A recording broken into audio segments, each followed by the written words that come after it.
amazing. There are so many creative ways students can show their learning. That's a great point, Mrs. Peters, but how are we going to teach them how to use all these apps? I'm not sure, Mr. Johnston. What shall we do? I have an idea. How about a student-led Tech Edcamp? What is that? We'll open up the Chatter Kid app and you'll find out. Okay. It's about students having voice and choice.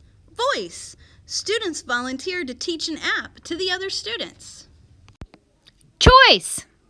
Students get to choose the apps they need and want to learn more about. Okay, now we just need to hear from you. Who's in?